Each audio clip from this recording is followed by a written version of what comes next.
Alors ce matin, nous allons, et toutes les personnes connectées en direct, prenez des notes, nous allons introduire quelque chose, un enseignement. Je l'ai intitulé « Comment utiliser le pouvoir divin ». Comment utiliser le pouvoir divin. Apocalypse 12, verset 12. Comment utiliser le pouvoir divin.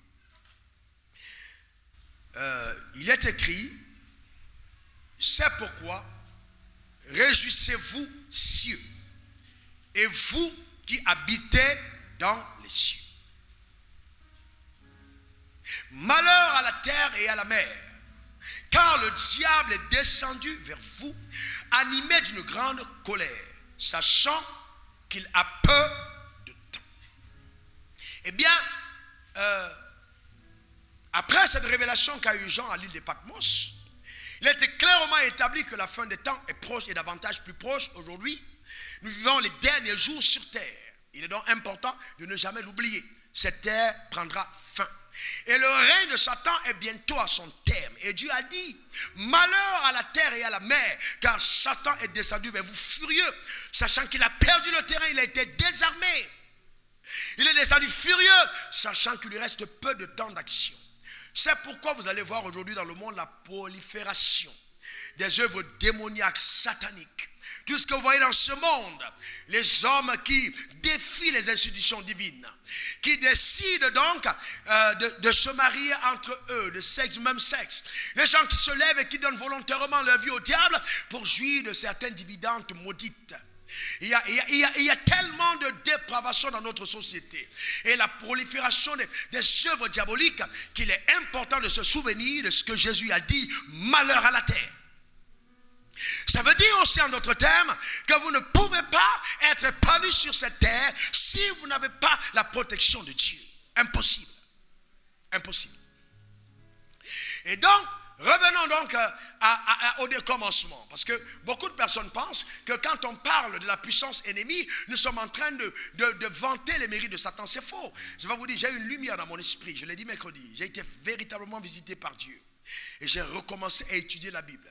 Et j'ai découvert que Jésus a parlé plus des démons que des anges, plus de l'enfer que du ciel. Dans la Bible. Jésus. Pourquoi? Parce qu'il voulait certainement nous mettre en cadre du monde dans lequel nous vivons. Vous voyez? Et même quand l'homme a été créé, regardez ce que la Bible dit dans Genèse 1, verset 26. Dieu dit, faisons l'homme à notre image, selon notre ressemblance. Ça, c'est la pensée prophétique de Dieu. Genèse 1, 26. Notre image, selon notre ressemblance, afin qu'il le domine. Donc la pensée que Dieu a, quand il crée l'homme, est une pensée de domination, afin qu'il domine. Quelqu'un dise après moi, dominer. Dis encore, dominer. Vous savez, quand on dit dominer, ça veut dire que tu vas livrer un combat. Il n'y a pas de domination sans résistance. Il n'y a pas de domination sans utiliser certaines armes. Quand il dit dominer, c'est parce qu'il sait qu'il y aura certaines oppressions. Donc la vie chrétienne n'est pas un long fleuve tranquille, où on est dans notre coin simplement et puis bon, alléluia, on est content, on est dans la clim, on s'habille bien, on est content. Non, mais au-delà de cela, il faut être même de contrôler justement le surnaturel, de le conquérir, de manifester la puissance divine. Sinon, vous risquez de passer à côté de ce que le ciel vous réserve. Et il dit domine. Donc il y a eu un mandat de domination. L'homme n'avait pas péché, mais Dieu savait que l'homme allait rencontrer sur terre une adversité. Il lui a donné la capacité de dominer. Vous allez vous rendre compte qu'après ce mandat, cet homme qui a reçu la capacité de dominer, qui a été béni par Dieu, n'a pas réussi. Il a échoué. Adam n'a pas été béni par un prophète, n'a pas été béni par un pasteur, n'a pas été béni par un bishop. Il a été béni par Dieu, mais il a échoué. Pour vous montrer combien subtile est cette adversité à laquelle nous faisons face. Il est important justement d'en prendre conscience.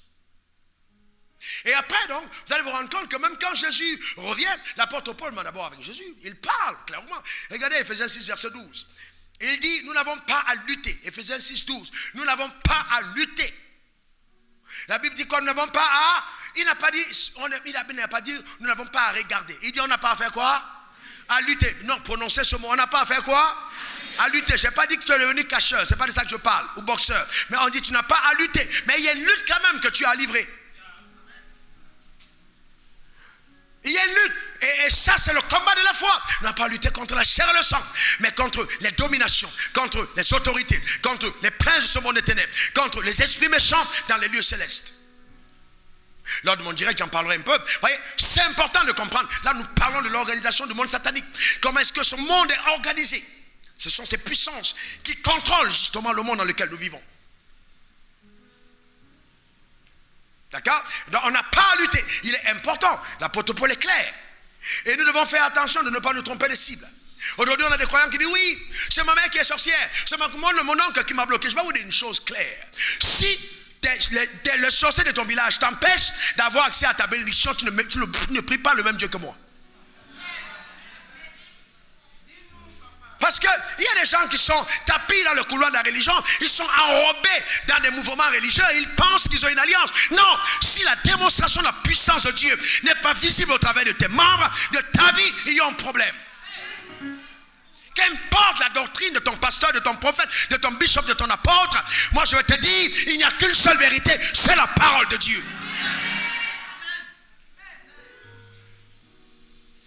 On est aujourd'hui plus focalisé sur l'organisation. On est bien organisé, on est bien habillé, on est bien si frère.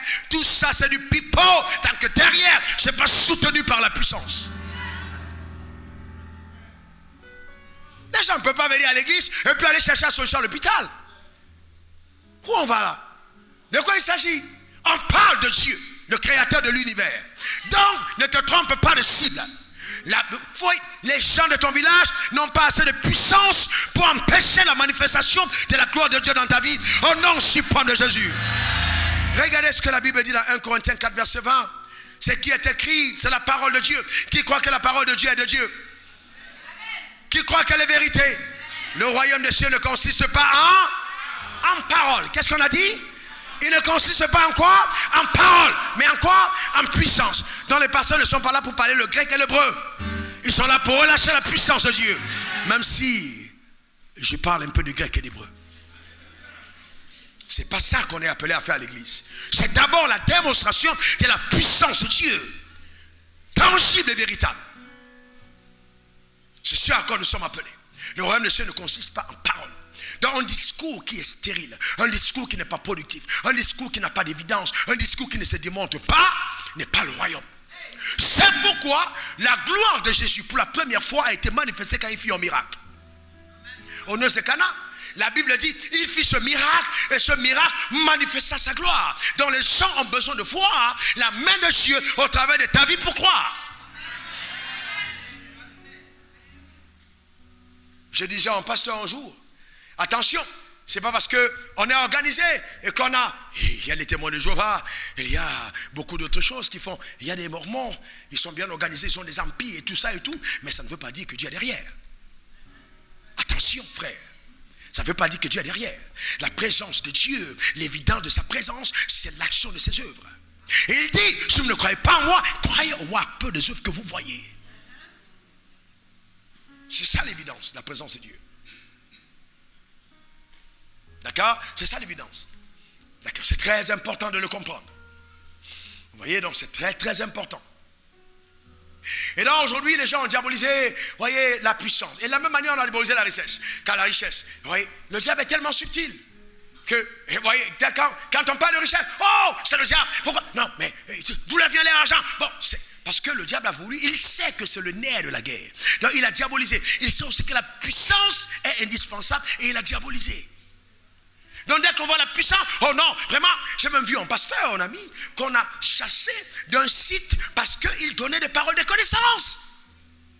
Parce qu'il chassait les démons. On dit non, on ne veut pas ce genre de choses où les gens sont en train de crier. Frère, quand un démon soit écrit, il n'y a pas d'élégance dans le monde spirituel. C'est pas une affaire de dire non, je vais non. Quand le démon sort, il crie. Vous avez déjà vu un démon sortir de quelqu'un? La personne devient comme ma boule. Mais après, il retrouve ses sens et la clarté divine. On doit retourner à l'évangile tel qu'on doit prêcher la parole de Dieu. Je ne suis pas en train de dire que, vous voyez, on doit être là à avoir peur de Satan. Non, non, la puissance de Dieu est en toi. Celui qui est en toi est plus fort que celui qui est dans le monde. Mais il faut savoir que le revêtement de cette grâce t'est donné parce que l'adversaire n'est pas faible.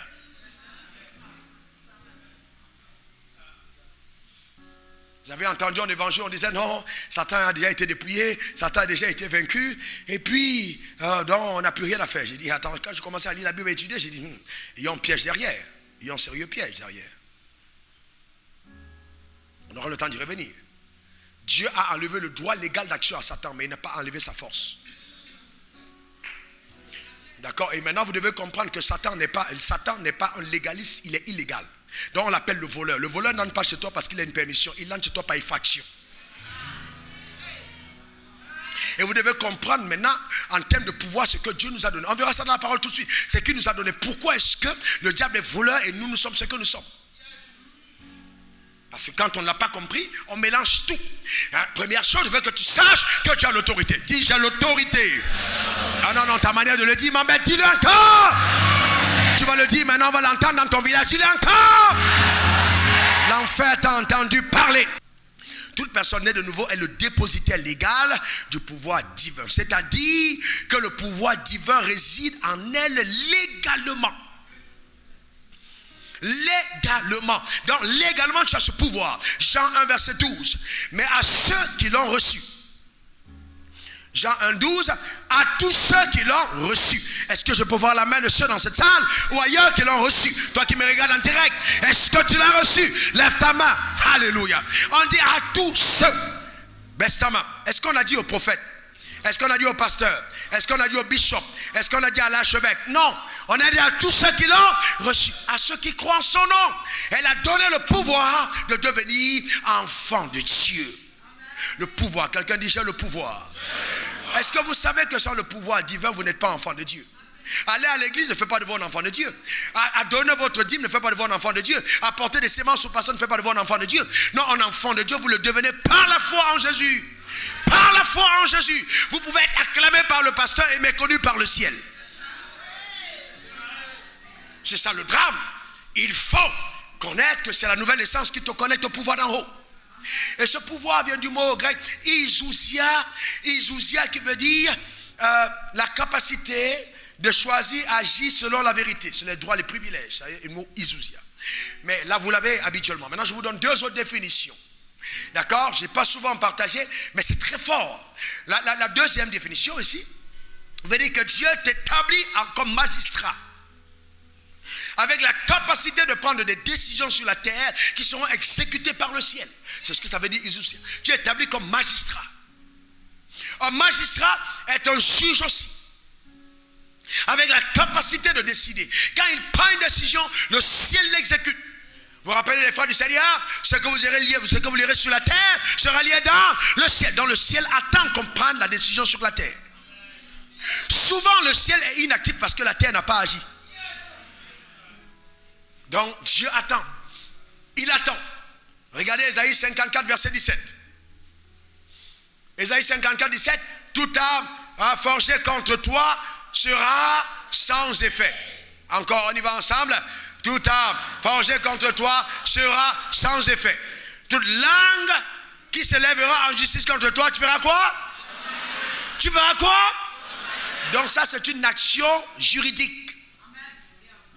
Vous devez comprendre, c'est une action juridique. Maintenant nous avons reçu la bulletin de condamné. C'est pour ça qu'il dit tel est l'héritage des serviteurs de l'Éternel, tel est le salut qui leur viendra. Il parle le futur, qui leur viendra. Mais maintenant si on relit ce texte, qui leur est venu. Parce qu'il ne parle là, Ésaïe parlait prophétiquement. Maintenant ce salut est déjà arrivé. On a donc la capacité aujourd'hui de condamner. Donc ce n'est pas ce que les gens disent contre toi qui ont un problème, mais c'est ton silence qui cause problème. C'est ton silence. On dit tu l'es condamné. Ne permets jamais à quelqu'un de te coller une étiquette qui ne correspond pas à ton identité. Jamais. Tu dois dire quelque chose en retour. D'accord? Dieu attend de toi que tu condamnes, que tu prennes un décret, que tu parles. Donc les sorciers n'auront pas le dernier mot. L'heure est arrivée où certaines personnes qui pratiquent la sorcellerie et qui utilisent ton nom viendront te voir tôt le matin pour te demander pardon parce qu'ils sont menacés par les décrets sortant de ta bouche. Donne-moi le meilleur des amens. Dis encore amen. Aucun sorcier ne peut menacer la nouvelle création. quel que soit le degré d'initiation dans une secte, le plus grand des sectaires est plus petit que le plus petit des enfants de Dieu. Amen. Donc c'est important. Et ça veut aussi dire que tu deviens un super humain. Amen, c'est ça, magistrat et super humain. Le drame c'est quoi? Beaucoup de personnes dans l'humilité se font passer pour un simple homme. Moi je ne suis pas un simple homme. Non, même ma femme, elle ne dort pas à côté d'un non simple homme. Elle dort à côté d'un esprit. Ah, sérieusement, sérieux, c'est pas la blague, sérieusement. Je ne suis pas un simple homme, je suis revêtu du pouvoir divin. Je le sais, parce que Dieu le dit de moi. À ceux qui l'ont reçu, à ceux qui croient en son nom, il a donné le pouvoir. Je l'ai. Donc je ne permets à personne de m'intimider, parce que je l'ai. J'ai le pouvoir divin. Je ne suis pas simple. Vous savez, il y a dans ma famille une soeur de ma mère qui fait l'occultisme. Donc quand ma mère l'a vue, elle était obligée de prophétiser positivement sur ma vie. Elle ne pouvait pas dire le contraire. Elle dit, ce gars-là, là où il est entré, suis-le. Parce qu'il a atteint une dimension, là où ils sont là, on ne peut rien faire contre eux. Elle dit, je vois ce gars, c'est la première qui a prophétisé sur le diète. Je vais voir avec le diète, je le vois élevé. Même les gens du mal vont dire de bien de toi, à cause de la grâce de Dieu qui est sur ta vie. Quelqu'un me donne le meilleur des amens. Dis encore amen.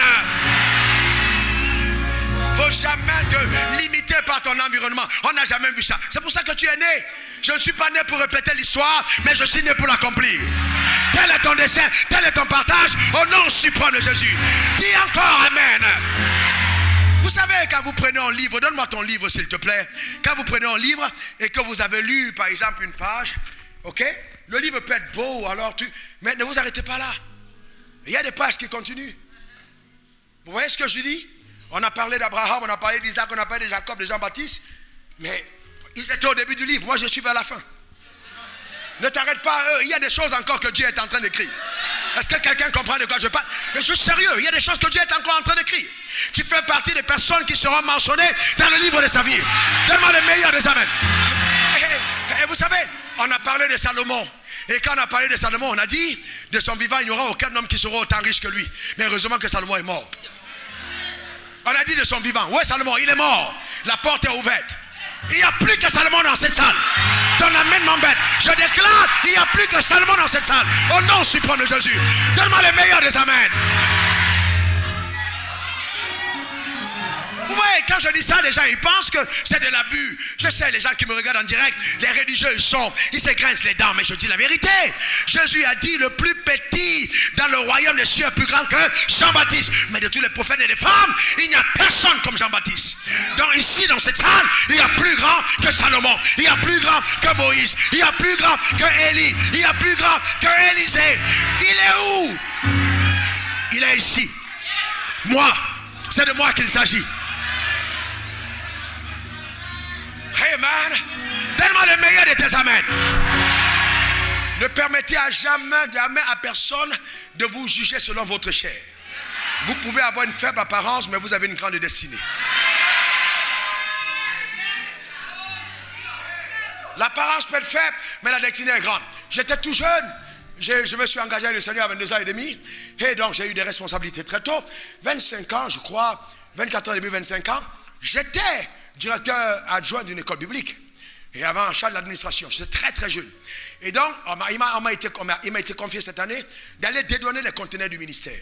Donc j'arrive dans une salle où il y a les comment on appelle ça de la douane, les experts comptables, non, les inspecteurs de douane, qui étaient tous là ensemble. Et je viens donc avec mon dossier et je demande donc d'avoir une exonération parce que c'est une œuvre de Dieu. Et donc il y a un parmi eux zélé donc, qui se rend compte qu'il a affaire à un pasteur qui commence à me railler, à se moquer de moi et il me chasse du bureau. Je vous laisse la suite, enfin je ne veux pas aller dans la suite du mariage. Comment est-ce que le soir c'est son patron qui signe le papier par la même personne. Je suis allé revenir le soir. Donc maintenant quand il a parlé, je me suis tourné vers lui avec une sainte colère intérieure. Et je lui ai dit, c'est Dieu qui élève et c'est Dieu qui rabaisse. Et je lui ai dit, celui qui t'a mis là, il t'enlèvera. Il m'a insulté. Je me suis tenu vers lui. Mais la colère était profonde. Ne permettez jamais à quelqu'un qui est loin de se fâcher. Ne permettez jamais. Parce que quand la colère arrive et qu'une parole sort, vous ne savez pas ce que le ciel peut faire. Ne mettez jamais en peine un enfant de Dieu. Je suis parti. Moins de 2 mois plus tard, puisque mes amis qui étaient pasteurs étaient là, on a rapporté l'incident au responsable de l'école. Et je lui ai dit, je repartirai le soir. Et j'ai obtenu l'exonération. Mais, moins de 2 mois plus tard, nous étions dans sa voiture. Et il y a donc, on annonce en plein 13h, le président de la République, pendant en plein journal, il a signé un seul décret de révocation du corps. Un douanier. Imaginez qui c'était, ce douanier en question. Je n'avais pas oublié son nom. On l'a révoqué, le président de la République lui-même. Pas le président de la République. Qu'est-ce qui s'est passé? Il s'est moqué de moi dans une salle. Dieu s'est moqué de lui dans la nation. Moi c'était dans une salle. Lui c'est devant toute la nation. Je déclare sur ta vie que les personnes qui osent s'attaquer à ta destinée verront le ciel agir en ta faveur. Au nom suprême de Jésus. Donne-moi le meilleur des amens. Dis encore amen. En tous les cas, l'affaire n'est pas encore terminée quand Dieu n'a pas encore parlé. Donc sois calme. Sois calme et attends, tu vas voir ton Dieu. Je sais de quoi je te parle. C'est un grand Dieu. Mais à quoi sert le pouvoir que nous avons reçu? Pourquoi Dieu t'a donné le pouvoir? Regardez dans Luc 9, 1, 2. Jésus, ayant assemblé les 12, leur donna pouvoir sur tous les démons. Vous voyez, les 12, je vous rappelle, pasteur Judas était parmi. Il leur donna pouvoir sur tous les démons, avec la puissance de guérir les malades. Regardez, laissez le verset, revenez au premier verset. Et vous voyez, le pouvoir de faire quoi? Surtout les démons. C'est quoi? Tous les démons. Tout. T-O-U-S. Tout. Veut dire tout. Donc tous les démons, quel que soit le démon qu'il y a, ils avaient pouvoir sur tous les démons. Et il dit avec la puissance de guérir les malades. Pourquoi le pouvoir sur les démons est guéri après? Parce que certaines maladies sont soutenues par les démons. On a vu mercredi comment le démon qui était muet est sorti et le muet par là. Donc en fait, qui des deux était muet? C'était le démon qui était muet. Et le fait qu'il était muet, il a impacté le gars et le gars est devenu muet. Il y a des gens qui sont pauvres mais ils ne sont pas pauvres, c'est le démon de pauvreté qui les rend pauvres. De chasser les démons, de guérir les malades, de prêcher la bonne nouvelle du royaume. Voyez-vous, la parole est donnée, la puissance est donnée pour prêcher la bonne nouvelle. La bonne nouvelle, ce n'est pas des théories, 1 plus 1 égale 2. On essaye, non, il faut la puissance. Ah oui, sérieusement, il faut la puissance. Ne pensez pas qu'on prêche la parole juste en venant lire les versets bibliques. Non. Il y a la puissance derrière. Il y a la puissance derrière, terrible. Quand la parole est annoncée, par ce que Dieu a mandaté, il y a la puissance. Et ensuite, neutraliser la force ennemie. Toute la puissance ennemie est neutralisée. Quand tu es revêtu de la puissance en haut, c'est pour neutraliser la force ennemie. Quel que soit ce que le diable peut faire, la force est en toi pour neutraliser. Donne-moi le meilleur des amens. Je connais un homme qui est sorti de son bureau. Il s'est retrouvé au Nigeria et son argent a commencé à être transféré dans le compte d'une femme. Parce qu'il avait mangé un repas que la femme lui avait offert. Son cœur est parti au Nigeria. Amen. Il est parti, il est sorti de la maison, il est parti, il a commencé à insulter sa femme quand sa femme appelle. Vous voyez, qu'est-ce qui s'est passé? Le gars a été infiltré. Vous devez faire très attention, la puissance démoniaque existe. Et donc quand c'est comme ça, tu n'as pas à pleurer. Tu te tiens simplement là et tu commandes à l'esprit d'envoûtement. Relâche mon mari, au nom suprême de Jésus. Donne-moi le meilleur des amens. C'est pour ça qu'avant de mettre le rouge à lèvres, assure-toi d'abord que tu sais sortir le rouge de ta bouche.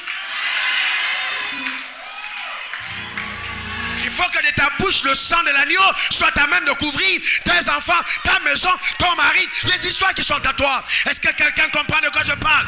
Vous n'êtes pas des païennes, vous êtes des enfants de Dieu.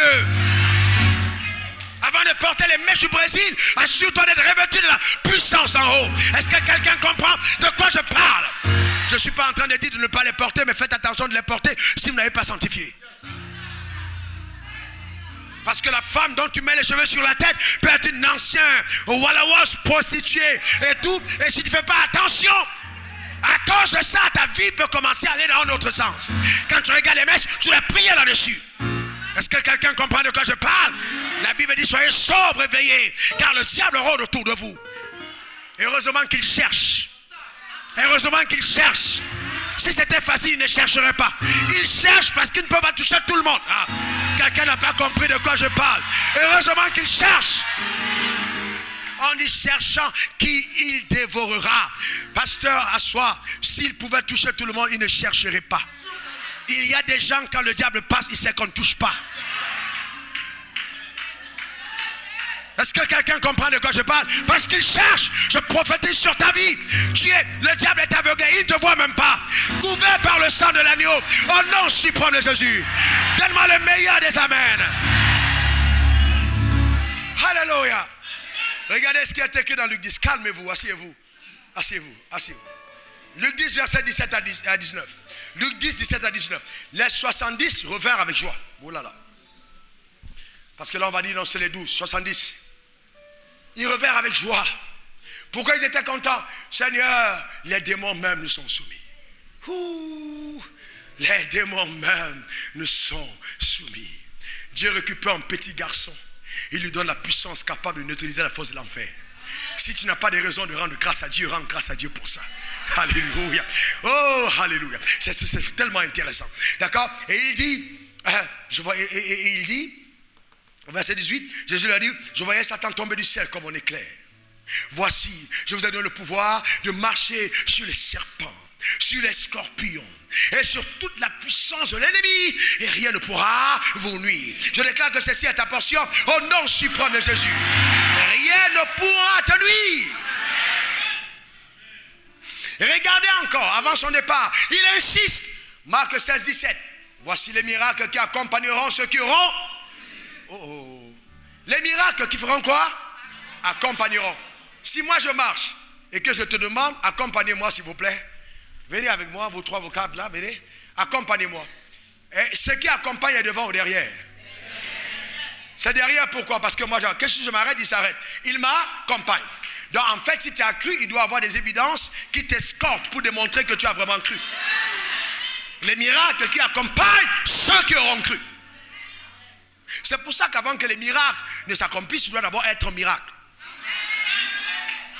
C'est toi le miracle en fait. Le fait d'être devenu enfant de Dieu, c'est toi le miracle. Et donc les miracles t'accompagnent. Parce que les miracles marchent ensemble. Les hérons marchent ensemble.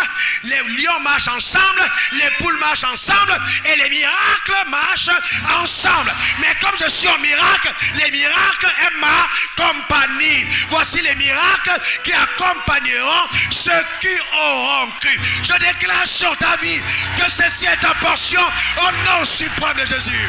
Tellement le meilleur des amens. Amen. Je te pose une question. Si on te demandait de dormir ce matin, tu allais accepter? C'est pas doux d'être à l'église? Est-ce que c'est pas agréable? Vous savez pourquoi les gens n'aiment pas l'église? Parce qu'ils partent dormir. Comment tu peux venir ici et puis tu dis que tu n'aimes pas l'église? C'est pas doux? C'est pas agréable? Reçois la grâce de Dieu sur ta vie au nom suprême de Jésus. Tellement le meilleur des amens.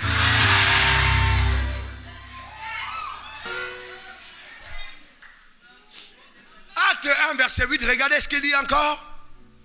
Après, ça c'est après qu'il soit revenu. Parce que quoi? Il soit revenu. Acte 1, 8.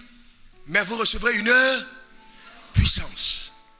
Le Saint-Esprit survenant. Oh Dieu Tout-Puissant. Permet qu'on comprenne. Vous recevrez une puissance. Le Saint-Esprit. En d'autres termes, le Saint-Esprit vient pour la manifestation de la puissance. Vous recevrez une puissance. Le Saint-Esprit survenant sur vous et vous serez mes témoins. Dans toute la Jérusalem, dans toute la Judée, dans la Samarie jusqu'aux extrémités de la terre. Donc le Saint-Esprit n'est pas là pour qu'on fasse rondo shaka, preri baba, horobo saka. C'est très bon. Tu parles en langue, mais où est ta puissance? Si tu dis que tu es baptisé du Saint-Esprit, où sont les évidences de ton baptême? Quelle est la preuve que Dieu est avec toi? Puisqu'en fait, c'est une puissance qui est en toi. Le Saint-Esprit est venu pour que tu sois puissant. Et Dieu dit, j'ordonne que tu sois puissant. Donc si tu as reçu le Saint-Esprit, tu es puissant. Et si tu es né de nouveau, tu as déjà le Saint-Esprit en toi, donc tu es puissant. Donc on ne peut pas dire d'un enfant de Dieu qui n'est pas puissant. Ne soyez pas étonnés par les petits signes de magie que les gars font dans ton village. Ce qui est en toi est plus fort. Est-ce que quelqu'un comprend de quoi je parle? Il y a une puissance en toi. Maintenant, suivez-moi bien. Le mot puissance, docteur, vient du mot note-le. Parce que je vois ta main guérir les fous. Le mot puissance vient du mot grec dunamis. D-U-N-A-M-I-S. Une force qui vous confère l'habileté de faire des miracles. C'est ça là, le dunamis. Une force qui te donne l'habileté de faire le miracle. Des miracles. Et quand on parle de dunamis, c'est une force violente. C'est violent. Une force émerveillante. Une dame s'est attaquée comme ça à nous, enfants de Dieu. Le feu est tombé sur sa case, elle a brûlé. Ne blaguez pas avec les hommes de Dieu. Ne blaguez pas avec les enfants de Dieu. C'est violent. C'est violent. Je peux vous dire, vous savez, ne jouez pas. Ne jouez pas avec quelqu'un qui a l'onction. Ne jouez pas avec quelqu'un qui est un enfant de Dieu. Dis à Satan, ne joue pas avec moi, Satan. Ne joue pas avec moi. Ne joue pas avec moi. Amen. Non, c'est très important. Un jour, je me retrouve, j'étais encore très jeune, je crois que j'avais, c'est pas quel âge j'avais, j'étais très jeune. Je me retrouve à la sortie de Cap Sud, là. Je venais d'avoir un bolide, une voiture, une Porsche. C'était décapotable, j'étais jeune, donc j'avais décapoté. Et puis, j'étais content. Et quand le feu était ouvert, j'ai appuyé sur le champignon. Il y a un gars qui s'est amusé à passer. Et comme vous voyez, une propulsion rapide, je l'ai percuté. Il est monté, il est descendu de la tête, il a tapé le pare-brise, il s'est écroulé, il est mort. Devant moi, à terre. J'ai freiné. Vous ne pouvez pas imaginer à l'instant jusqu'où mes pensées sont allées. Tu commences à imaginer les cellules, comment c'est. Comment c'est la maca, comment c'est la prison, comment tu vas y aller, qu'est-ce que les journaux vont dire, qu'est-ce qu'on va raconter. Et vous connaissez les frères en Christ. Oh! On vous avait dit, c'est un sataniste. Oh, la preuve. Hey, j'ai commencé à dire Dieu grâce. Et puis pendant que j'étais là, regardant la scène, et imaginant ce qui va se passer, les femmes étaient en train de pleurer. Soudainement, à l'intérieur de moi, une phrase me rappelle que je suis un enfant de Dieu, je suis un fils de Dieu. Et que le Saint-Esprit est en moi, je commence donc maintenant à charger mes batteries. Je parlais d'abord doucement, après je ne pouvais plus me retenir. Les gens m'insultaient, mais je ne regardais pas. J'étais comme dans une autre dimension. Et à un certain moment, j'ai entendu à l'intérieur de moi, maintenant, ordonne à l'esprit de mort de partir et commande que la vie revienne de ce corps.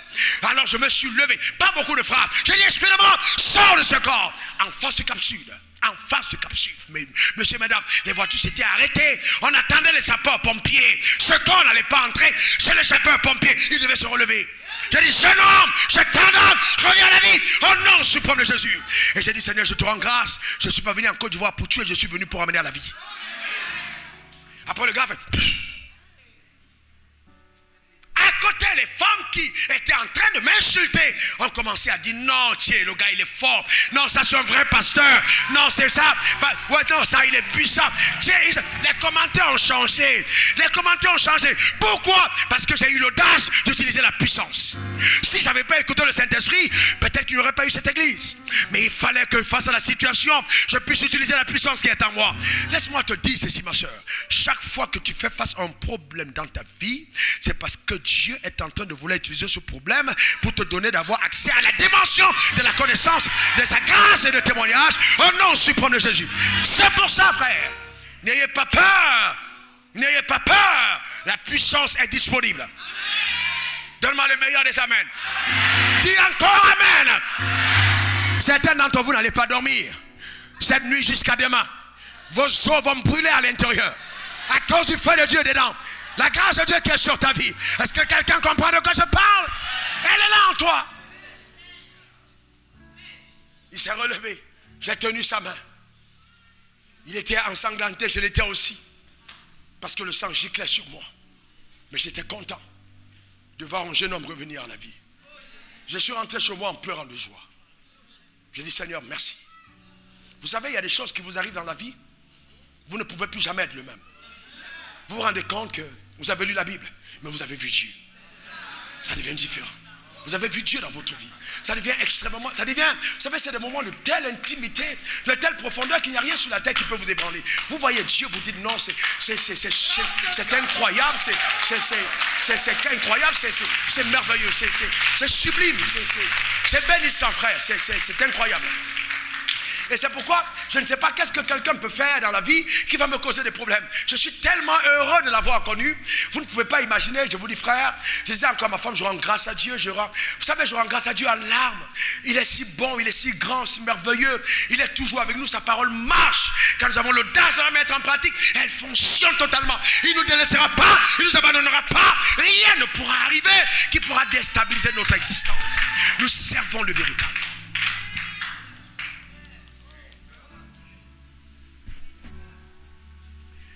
Et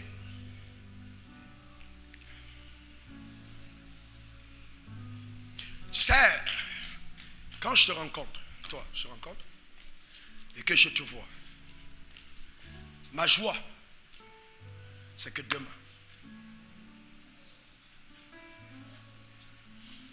ce que tu es se révèle. C'est ça la vraie richesse. Le reste, c'est rien. Ce que tu es se révèle. La beauté, c'est ça. C'est de voir les gens entrer dans la splendeur. C'est ça qui est beau. Le reste, c'est les païens qui les cherchent. Vous et moi, nous sommes différents. Nous sommes des enfants de Dieu.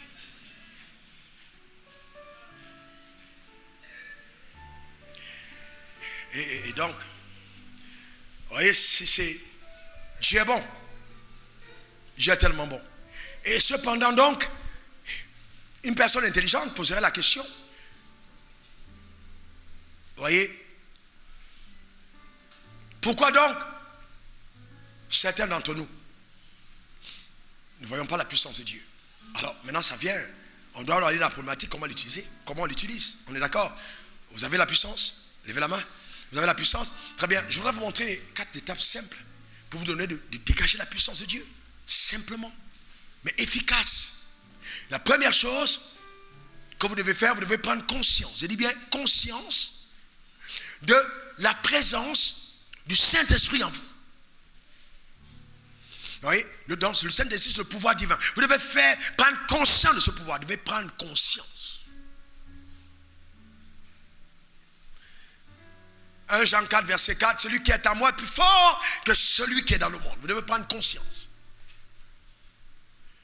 L'apôtre Paul disait, Christ en moi, l'espérance de la gloire. Vous devez prendre conscience de qui est en vous, qui vous habite, à qui vous appartenez, quelle est votre identité. Vous devez prendre conscience.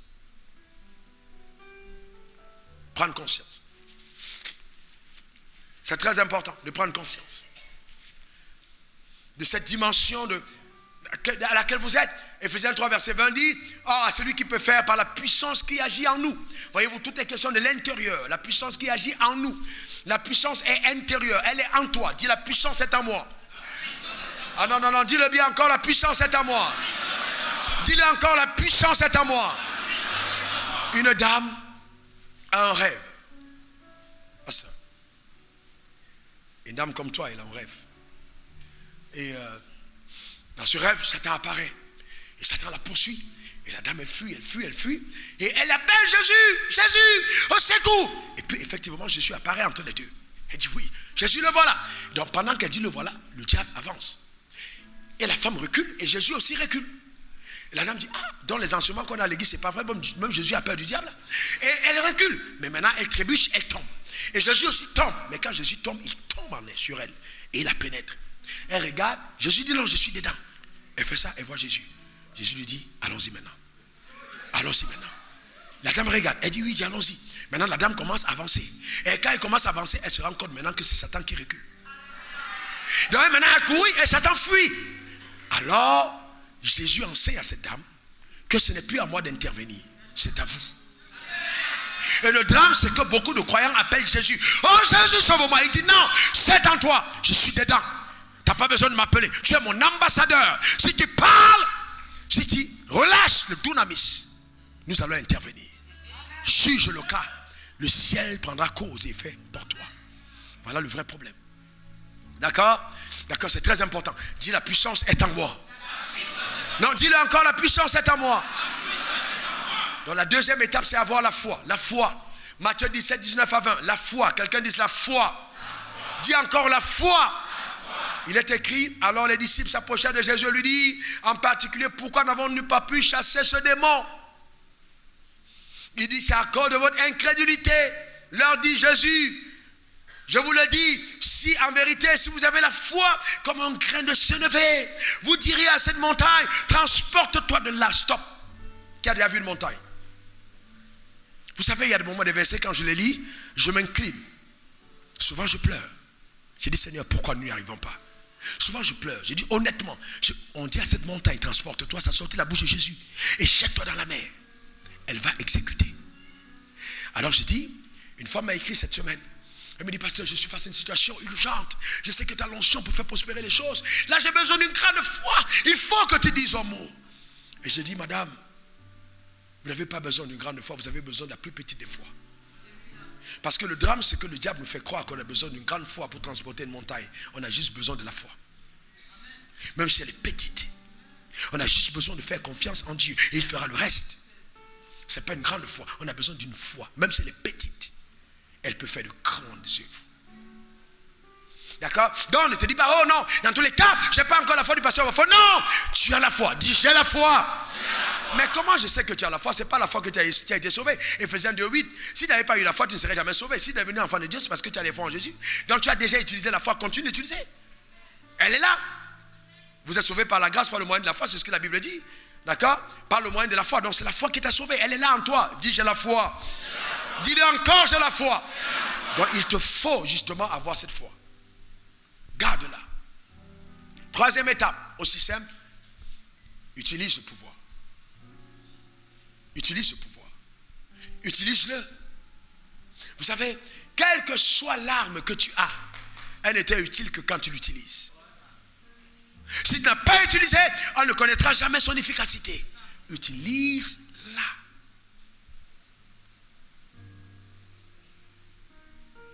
Utilise cette puissance. Utilise ce pouvoir. Comment l'utiliser? Souvent à la maison avec tes enfants. Souvent dans tes affaires. Frère, regardez, écoutez. Vous savez l'histoire de ce monsieur à ce moment-là? Est-ce que vous pouvez le dire publiquement? Il ne serait jamais allé à un certain palier. On avait parlé sur sa destinée et limité sa destinée.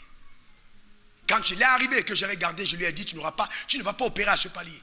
Quand je te regarde, je vois une autre dimension. Oh pasteur, j'ai juste besoin de business de 15 millions, 20 millions. C'était un esprit qui l'empêchait de voir grand. J'ai parlé sur sa vie. Un autre niveau maintenant. Lui-même n'en revient pas, mais c'est la grâce de Dieu. Pourquoi? Parce que sataniquement, on peut te lier. La puissance du mal existe. Il y a des gens qui peuvent décider d'occulter ta destinée. Les tantes et les oncles peuvent dire, tu n'iras jamais loin. Mais toi, tu dois être à même de te lever contre ça. Pourquoi est-ce que vous pensez que votre vie c'est pleurer tout le temps? Tu vas rire aussi un jour. Je déclare sur ta vie, au nom suprême de Jésus, que Dieu change ta circonstance et tu vas rire au nom suprême de Jésus. Donne-moi le meilleur des amens. Tu es un enfant de Dieu. Tu as un droit légitime au bonheur. Il faut utiliser la puissance. Je vous donne 2 témoignages. Le premier, c'est une dame qui vient en Sierra Leone pendant que je suis en train d'évangéliser avec des amis. J'étais fatigué en plein marché. La dame vient, j'avais 27 ans. La dame vient me voir et elle nous parle, elle donne sa vie à Jésus. C'est une dame musulmane. Elle se convertit, on lui parle de Jésus, elle accepte Jésus. Et donc elle nous dit, son enfant est malade, paralysé depuis pas de 14 ans, il ne marche pas. Elle dit, allez prier pour mon enfant. Donc très fatigué, il faisait chaud, le soir on avait croisade. Et donc dans ces villes-là, vous les croisades, vous les tenez vers 16h, 17h, parce que je ne sais pas si ça a changé, parce qu'après, les gens, ils dorment très tôt, 19h, tout le monde est chez lui. Donc on dit à la dame, compte tenu de l'heure, on ne pourra pas y aller. Mais cependant, je l'ouvre la Bible, et je lui dis, voici, des miracles qui accompagnent ceux qui auront cru. J'ai dit, est-ce que tu crois? Oui. J'ai dit, mais maintenant donne-moi tes mains, je prie. J'ai dit, la puissance de Dieu est dans tes mains. La dame, simple dame, une simple dame qui avait son enfant malade, elle a quitté, elle a commencé à partir et elle répète, la puissance de Dieu est dans mes mains, la puissance de Dieu est dans mes mains. J'imagine que quand les gens la voient en route pour la saluer, elle ne veut pas saluer, elle dit la puissance de Dieu est dans mes mains. Parce que pour elle, l'homme de Dieu l'avait touché, la Bible dit qu'elle a la puissance, il faut qu'elle ait utilisé la puissance. Donc elle crie, la puissance de Dieu est dans ma main, la puissance de Dieu est dans ma main. Le soir, elle est revenue à la croisade, son enfant qui n'avait jamais marché, marchait. Il marchait. Je déclare sur ta vie que ce qui n'a pas marché jusqu'à présent marchera par le pouvoir divin au nom suprême de Jésus. Donne-moi le meilleur des amens. Il marchait sur ses pieds. Pourquoi je vous donne ce témoignage? Parce que vous pouvez dire oui, le pasteur Wafo il a un tel niveau de foi. Non, j'étais encore aussi tout faible à l'apparence, mais fort de l'intérieur. Souvent, il y a des gens, ils disent, non, voilà, j'étais pas encore, on ne m'a pas ordonné pasteur à ce moment, non. J'étais là, je me formais. Mais la puissance de Dieu travaillait. Il y a des gens qui pensent, non, comme je ne suis pas encore pasteur, il faut prier pour le malade. Qui vous a dit ça? Il y a des gens qui cherchent le titre, je deviens bishop, archevêque, ils pensent qu'avec ça, non. La puissance de Dieu ne marche pas avec les titres. Hein. Tu n'as qu'à être révérend, ram, bis, tout ça, ça ne marche pas dedans. Hein, le cher, révérend, très honorable, révérend, Dieu ne connaît pas tout ça. Où est ta foi? Est-ce que tu crois en la parole de Dieu? Est-ce que tu crois que ça marche? Ce ne sont pas des titres. Vous voyez, les gens sont là, non, il faut qu'on m'ordonne pasteur. Je suis ordonné pasteur. Je suis allé dans la rue, je suis un pasteur. Pasteur, fais-moi une carte de pasteur. Les gens me dérangent dans la rue. Pourquoi tu as besoin de carte? On ne m'a jamais demandé ma carte. Le jour où on te demande la carte, c'est qu'on remet ton appel en cause. Quand j'ouvre la bouche, tu sais que Dieu parle. Il n'y a pas une question de carte. Même quand tu es dans mon périmètre, tu sais que Dieu est là. Tu vibres. Tu sens qu'il y a quelque chose qui se dégage. Ce n'est pas une affaire de carte. Quand Dieu est présent, on sait qu'il est là. Quand tu commences à monter ta carte, il y a un problème. Mon accréditation sur le déploiement de la puissance de Dieu par ma vie, c'est par là qu'on sait que je suis un enfant de Dieu. Ce n'est pas les affaires de cartes. Sortez de la religion. Hein. Dans la même ville, on était en formation missionnaire. On a une réunion le matin. On a demandé à chacun de prendre un thème. J'étais en train de prier et puis Dieu me donne mon thème. Il me dit parle sur la foi. Et je commence à parler de la foi. Il parle comment est-ce que Dieu est capable de faire de grandes choses. Et pendant que je suis en train d'enseigner, il y a un fou qui est dans la salle. Et le fou est dans la salle. Et le fou est là, il se balade. Moi-même, je vois le fou au fond de la salle. Et je continue d'enseigner comme si rien n'était. Mais il est resté au fond, sans déranger. Vous savez, il y a des choses qui arrivent parce que Dieu veut faire ce qui va arriver aussi. À la fin, une dame, l'enseignement était tellement glorieux. Comme ce matin, tellement glorieux. Les gens étaient contents. La dame n'était pas contente. Vous savez, il y a toujours des gens, quand Dieu vous utilise, ils sont fâchés. Mais ce n'est pas les païens, c'est les chrétiens. Ils sont fâchés. C'est comme s'ils sont en compétition. Ils ne sont pas contents. Dieu est en train d'agir, mais il faut qu'ils se fâchent. Donc la dame s'est fâchée. Et donc elle est allée chercher le fou. Elle dit, bon, si c'est vrai, prie pour le fou. Aïe, aïe, aïe, aïe. Je n'avais jamais prié pour un fou. Je vous dis la vérité, je tremblais. Alors j'ai dit, qu'est-ce qui m'a même pris? J'aurais dû enseigner sur la prière. J'aurais dû enseigner sur le chant. Je suis allé parler de la foi. Et puis maintenant, je me rappelle quand même que c'est Dieu qui m'a appelé. Et j'entends le Saint-Esprit me dire, quand j'avance vers lui, maintenant, j'ai dit, ok, je prends mon courage tout en tremblant. J'entends le Saint-Esprit me dire, tu ne prieras pas pour ce fou. Je m'arrête. J'écoute ce que personne n'écoute et que seul je suis capable d'entendre en ce moment. Quand vous captez les fréquences divines, même si on barre à côté, vous êtes au ciel. Même si on barre, vous êtes au ciel. Parce que vous êtes connecté. Même si on barre. C'est pour ça que moi, si j'arrive quelque part, mettez toute la musique que vous voulez. Quand je mets mes fréquences, je suis en haut. Et dès que j'étais connecté, le Seigneur me dit, prends autorité sur l'esprit de folie. J'avance. C'était la première fois. Donc je ne savais pas comment ça marche. Je regarde. Esprit de folie.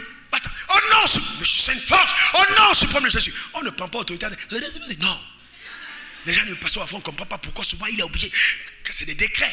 Quand je parle, c'est une force. Il y a une énergie. Ce n'est pas une affaire de crier, c'est une affaire de force. Il parlait comme ayant autorité. On n'est pas au discours à l'université. Si tu veux le calme de ton prof, va là-bas. C'est pour ta tête. Mais là, je parle à ton cœur. Quand je parle, les démons de ton village se soumettent. Donc, j'ai parlé. Le fou. Il était là et puis il y avait des Américains qui sont venus à les photos. Il a bloqué. D'abord, j'ai commencé à faire la prière du péché. Dieu me dit, quand j'ai cherché l'esprit, j'ai dit, Seigneur, qu'est-ce qu'il fait maintenant? Il dit, ordonne qu'il reçoive Jésus. Je commence à faire la prière du péché, il répète. Il fait la prière, il répète. Donc jusque-là, je ne réalise pas qu'il y a quelque chose. Je fais, il répète. Et c'est après maintenant que les gens viennent à la photo, pour faire la photo. Il met les mains comme ça. Il dit, laissez-moi aller me laver. Laissez-moi aller me changer. Il réalise qu'il est en mauvais état. Tout ce temps-là, déjà, il est fou. Vous voyez les fois avec les dreads. Les dreads là. C'est pas qu'il allait faire une coiffure. C'est naturel. Ça veut dire c'est des années de folie qui sont sur la tête. On a dû couper les cheveux. On l'a lavé. On l'a filmé. Nouvellement changé. Ce n'était pas une heure de temps. Des fractions de secondes. Quand la puissance de Dieu arrive. C'est ce qu'on appelle dunamis. C'est violent. Quand ça se manifeste, boum. C'est pour ça que quand c'est tombé, on a entendu le bruit. Boum, boum, boum, boum, boum, boum, boum, boum. Ce n'est pas n'importe quoi. C'est une puissance sérieuse. Il était restauré. Mais qu'est-ce qui se serait passé si je n'avais pas eu la foi en cette voix que j'entendais? D'accord? Il est important. Dis, il te faut la foi, mon frère, ma soeur. Dis à ta soeur, il me faut la foi. Maintenant, maintenant, pour terminer le dernier point. Ah, c'est vrai. Je vois des personnes, même en direct, je ressens des questions. Mais parce que nous, on a essayé ça, ça n'a pas marché. Eh bien, frère, je vais vous dire une chose. Quand on prêche, on sélectionne les témoignages. Ça veut dire que souvent, on ne vous dit pas qu'il y a des moments où ça n'a pas marché aussi.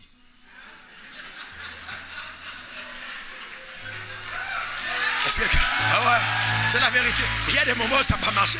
Il y a des moments où tu arrives quelque part, tu pries pour la personne, tu déclares la parole, tu sors, tu t'en vas et après on dit la femme est morte. Tu commences à dire oui, les gens ils vont penser que je ne suis pas. Ouais, c'est pas une question de toi, frère. Tes prières ne vont pas changer le jour de la mort de quelqu'un. Si elle devait mourir ce jour, elle meurt. Tu rends grâce à Dieu. Père, je te rends grâce de ce que cette dame est morte. J'aurais bien aimé qu'elle vive, mais elle est morte. Je te rends grâce. Vous savez, même David a prié pour son enfant. Il a jeûné. Dieu n'a pas exaucé. L'enfant est mort. Et tu es qui? Il est mort. Mais vous savez, seulement le fait qu'il avait jeûné pour que l'enfant vive et qu'il est mort, il a donné naissance à Salomon après. Vous devez comprendre la force spirituelle. Il a donné naissance à Salomon. Chaque échec que vous interprétez comme étant un échec parce que vous avez obéi à Dieu, cache un miracle qui arrive.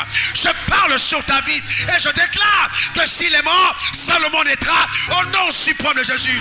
Donne-moi le meilleur des amens.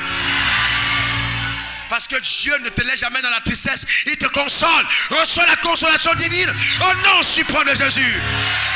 On t'a arraché un marché, tu auras un marché 100 fois plus costaud. Tu as raté une opportunité, Dieu te la redonne. Le gars est parti en disant qu'il a choisi une autre femme. Je vous garantis que demain, vous vous rencontrez au carrefour, il va baisser la tête. Parce que quand lui sera dans sa voiture, tu seras dans la vraie voiture. Et tu vas le regarder pour dire, salut, merci de m'avoir dit que tu ne m'épousais pas. Parce que tu aurais pris la place de celui qui devait venir. Quelqu'un n'a pas compris de quoi je parle. Que cela soit un partage au nom suprême de Jésus. Arrête de pleurer. Pasteur, je comprends pas. L'homme là, il m'a laissé. Laisse-le aussi. C'est tout. Laisse-le. Il est juste parti libérer le ciel de celui qui doit venir. Et tu es là, tu pleures. Il m'a laissé, Cesse de faire le deuil de celui qui est mort. Attends celui qui vit. Il sera toujours plus grand. Aussi longtemps que tu priais pour ça, quelque chose de grand est sur le chemin. Reçois ça comme la parole du prophète de Dieu au nom suprême de Jésus. Donne-moi le meilleur des amens. Alors maintenant, dites-moi, quatrième point, pourquoi ça ne marche pas? Mais pourquoi? Vous voyez, ça peut arriver. Il y a des gens, pasteur, ils nous insultent. Et quand le maître tombe malade, tu vas prier, elle ne guérit pas. Parce qu'elle insulte l'homme de Dieu. Donc tu ne peux pas venir chasser. On a besoin de repentance. Donc il ne faut pas seulement vous dire ça n'a pas marché. Dieu a toujours raison. Quand ça ne marche pas, il dit frère, ce problème est de ton côté. Moi j'ai l'onction. C'est tout. Il faut régler le problème de ton côté. C'est toujours Dieu qui a raison. Jamais les hommes. Mais il arrive aussi, comme ils ont posé la question, ils ont dit Seigneur, mais pourquoi on n'a pas pu chasser ces démons? Qu'est-ce que Jésus lui a dit? Ce type de démon ne sortent que par la prière et le jeûne. Ça veut dire, point numéro 4, jeûner et prier régulièrement. Jeûner et prier régulièrement. Exode 17, 11. Exode 17, 11. Jeûner et prier régulièrement. Frère, vous devez jeûner. Lorsque Moïse, regardez le texte, élevait sa main, Israël était plus fort. Et lorsqu'il baissait sa main, Amalek était plus fort. Waouh! Moïse faisait quoi? Il élevait sa main, comme ça. Regardez. Vous savez, souvent quand je vous dis, levez la main vers le Saint-Trône de la grâce quand vous en êtes conscient, c'est vous connecter au pouvoir divin. Vous pensez que je rigole? Je ne rigole pas. Un jour, je vais vous enseigner sur les signes prophétiques. C'est important que vous compreniez. On dit à quelqu'un, mets-toi à genoux. Oui, dans tous les cas, non, je n'ai pas besoin de me mettre à genoux. Mon cœur est déjà à genoux. Dieu sait que ton cœur est à genoux, mais mets tes pieds à genoux. Ouais. Parce que même le simple fait de te mettre à genoux, quand il s'agit de te mettre à genoux, ça brise quelque chose en toi. Ça brise quelque chose en toi. Vous comprenez? Vous n'avez pas déjà vu les croyants qui dégagent l'odeur de l'orgueil, des gens hautains, imbus. Vous comprenez ça? C'est parce qu'ils ne sont pas brisés. Mets-toi à genoux. Tu te mets à genoux. Lève les mains. Tu lèves les mains. Frère, vous devez faire attention. On dit, quand il levait la main, la victoire était là. Juste une main levée. Et vous êtes là, vous dites, le pasteur lève la main comme s'il dit, je lève la main. Et puis toi, tu es là, tu ris. Tu ris quoi? La main est levée, tu t'amuses avec la main levée. c'est le symbole de la connexion la puissante en haut. Il ne faut pas rire avec ça. La main est levée. Et la Bible dit, à un certain moment, Moïse était fatigué parce qu'il ne pouvait pas. Maintenant, on est venu l'aider. Voyez-vous? Ma soeur, viens. Tu veux m'aider aussi? Ok. Ils sont venus l'aider. Et qu'est-ce qui se passait? Ils ont commencé à tenir les mains. Donc, lui seul, il ne pouvait pas y arriver. On tenait ses mains. Et ils ont pris maintenant les cailloux, ils ont roulé, ils ont mis en bas. Ils se sont rendus compte que tant que les mains sont debout, Dieu, on est en victoire. Donc, étant tenu ses mains. Voyez-vous ce que je suis en train de dire? Et la victoire venait. Mais maintenant, restons là un moment, restez là tous les deux. Vous voyez ce que je suis en train de dire, c'est quoi? Ça vous paraît anodin, mais il y a une très bonne leçon derrière. L'obéissance physique déclenche l'action surnaturelle. C'est une obéissance physique qui déclenche l'action surnaturelle. Une obéissance physique. Donc quand je te dis, jeune, il est en train de te demander physiquement d'obéir à la séparation de certaines choses que tu aimes, qui vont déclencher la puissance de Dieu dans ta vie. C'est ça le problème. Mais beaucoup de croyants ne le comprennent pas. Un jour, Dieu m'a dit, si tu n'es pas prêt à abandonner ce que tu aimes, il y a des choses de moi que tu n'obtiendras jamais. Parce que j'étais à table et il m'a dit, je veux te parler. J'ai dit, Seigneur, je veux manger d'abord avant. Et il m'a dit, si tu n'es pas prêt à abandonner certaines choses pour moi, il y a des choses de moi que tu ne vas pas obtenir. Et je n'ai jamais oublié la leçon. Dans le jeûne est un requis. La Bible dit, lorsque vous jeûnez, c'est pour ça que les croyants n'aiment pas jeûner. C'est pas simple. Il y a derrière le diable. Quelqu'un qui n'aime pas le jeûne, ça te dit, c'est en tant que médecin spirituel, c'est un indicateur crédible qu'il est malade. C'est une maladie. Quand tu n'aimes plus jeûner, tu es spirituellement atteint. Tu as besoin d'être guéri. D'accord? C'est très important de le comprendre. Et donc, jeûner, c'est un point important. Très important. Donc, ça relâche la puissance du surnaturel sur nos vies. Et la prière, quand nous prions, la prière nous connecte au ciel. Et le jeûne nous déconnecte de l'influence de la chair. La prière nous connecte à Dieu. Et le jeûne nous déconnecte de l'influence de la chair. Voyez-vous, c'est important de savoir jeûner. Maintenant, tiens mon micro s'il te plaît. Voyez-vous, vous savez, ces choses-là, il faut que je lise pour que vous compreniez bien. Tu mènes ta vie tranquille, elle est paisible et tout ça. Et à un certain moment, tu ressens une très forte envie, de par le Seigneur, d'aller jeûner. Tu penses que c'est simple. C'est pas simple. En fait, Dieu, par sa puissance, à un certain moment, enlève ta main, d'accord, comme il a besoin de toi, vous marchez ensemble. Vous êtes ensemble, ok? Vous êtes ensemble et puis vous êtes amis, vous causez. Vas-y, va à tes occupations normalement, d'accord? Vous causez, vous parlez. Le Seigneur est là. Et là, vous êtes toujours ensemble. Et on joue, mais il est d'aller à l'intérieur. Donc, j'essaie souvent de lui pour que vous compreniez. Et donc, un jour, le Seigneur dit, ok, j'ai plus besoin de lui qu'avant. Pendant que tu vas à tes occupations, il y a une résistance. Le Seigneur dit, non, on ne va plus continuer d'aller comme ça parce que il y a quelque chose qui ne va pas. Si tu continues comme ça, ta chair va prendre emprise. Mais si tu ne fais pas attention, tu vois, tu continues ta marche. Et puis le Saint-Esprit, il dit, j'ai besoin de toi. Donc, il tire. C'est pour ça que la Bible dit que le Saint-Esprit a conduit Jésus dans le désert pour être tenté et il a jeûné pendant 40 jours. Il y a une pression qui a envie de te sortir du monde pour te ramener dans la présence de Dieu.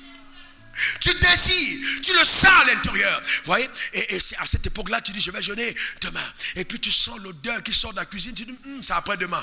Après, parce que ce jour, et ce jour-là, ta femme te dit, on va faire une bonne, je vais faire la sauce doublée.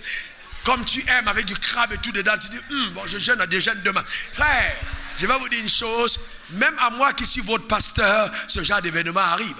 Il t'arrive de déplacer le jeûne parce que tu sens l'odeur de la cuisine. Tu dis, non, je vais commencer ça demain. Le Seigneur dit, ok, il n'y a pas de problème, on commence ça demain. Et puis demain, il y a une autre chose qui intervient. Il y a une succession d'événements. Parce que le diable ne veut pas que tu jeûnes. Là, tu dois faire violence. Tu dis, non, assez, c'est assez, je dois jeûner. Le Seigneur te tire parce qu'il veut que tu ailles devant son trône. Il te tire, voilà, il te laisse là. Parce qu'en cette saison, il y a un revêtement divin que tu dois avoir de la part du ciel. Il y a quelque chose de dépôt de Dieu que tu dois avoir. En cette saison, il y a des mystères qui doivent être révélés. Il y a un revêtement d'une huile fraîche qui doit couler sur ta vie. Et si tu ne restes pas là, il y a des choses de Dieu que tu n'as pas. Et souvent c'est à ton cœur que Dieu veut parler. Tu es déjà trop imbu de toi, tu es trop rempli de toi. Et il dit, hé fils, viens ici, on doit causer. Tu allais dire l'autre jour que tu es puissant. C'est vrai que tu es puissant. Tu n'as pas parlé de moi là-bas. C'est pas moi qui t'ai envoyé. Il y a des choses que vous traitez avec le Seigneur. Dans le lieu secret. Voyez-vous, dans le jeûne.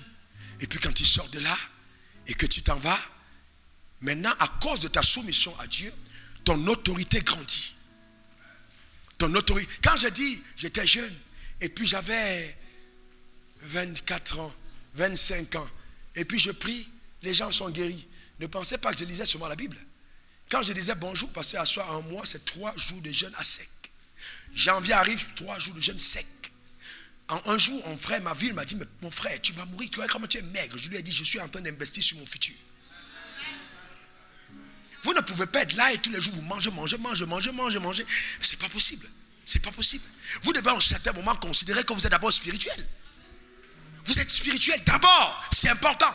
Et donc, je vous donne un conseil, jeûnez au moins une fois par semaine, un jour.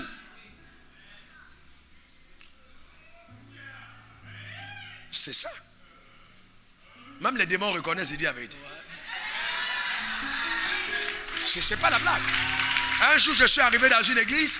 Vous savez, il y a plein de fois. Les gens tombent sous la puissance. Partout. Ils s'écroulent. Pourquoi? Il y a une charge derrière. C'est pas simple.